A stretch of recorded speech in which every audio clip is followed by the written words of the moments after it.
आज का programme artistic बच्चे जो उनके हाथ पांव मोड़े होते हैं और उनको कब्ज़ का यह आलम होता है कि 15 दिन 20 दिन महीने बाद जाके पोटी करते हैं। लेकिन जिस दिन वो पोटी कर लें तो उस समय उसकी चीखें सारा माला सुनता है और वो फिर वो तकलीफ़ पूरा हफ्ता उनको रहती है।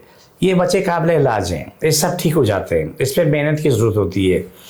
दुनिया में किसी मरीज़ को आप मेहनत करें तो वो अपनी ज़िंदगी में आ जाता है। यहाँ जो मेरे पास लोग आते हैं जो इलाज कराते हैं, जो बच्चों ने हाथ पाँव भी कभी नहीं हिला, तो बच्चे आज उनके साथ चल के आ रहे होते हैं। हमेशा तक मेहनत का सलाह रब देता है वो, लेकिन मेहनत करनी पड़ती है। अब आर्टिस्टिक बच्चों का ये होता है कि जब पैदाइशी माजूर पैदा होता है तो उसका माँ बाप ये समझते हैं अब दुनिया में इसका कोई इलाज नहीं। ऐसा नहीं इलाज है।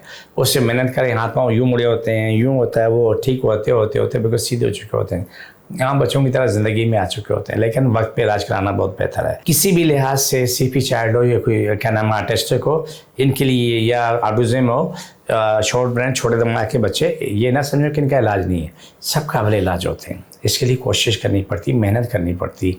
अल्लाह हमसे राज़ी, हमेशा राज़ी रहे।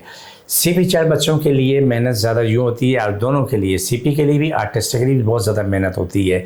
उनकी मालिश करनी होती है, उन्हें खाने पीने में परहेज़ होता है, और उसके बाद उनको उससे ठंडी जगह से बचाना पड़ता है और ठंडी खुराक से बचाना पड़ता है, और फिर ज़िंदगी में आ चुका होता है। आप कोशिश करें आपके बच्चा जिस हालत में, जिसी भी तकलीफ उसी हालत में लेके आएँ, आके इलाज का रूहानी इलाज और कार्ड का प्रोग्राम, जन जादू कार्ड, और फ़ी सबिलिल्लाह कोई पैसा नहीं। लेकिन जब जिस काम में दवाइयाँ होती हैं तो वहाँ फ़ी सबिलिल्लाह नहीं होता, दवाई पैसे से बदली पैसे दी जाती है।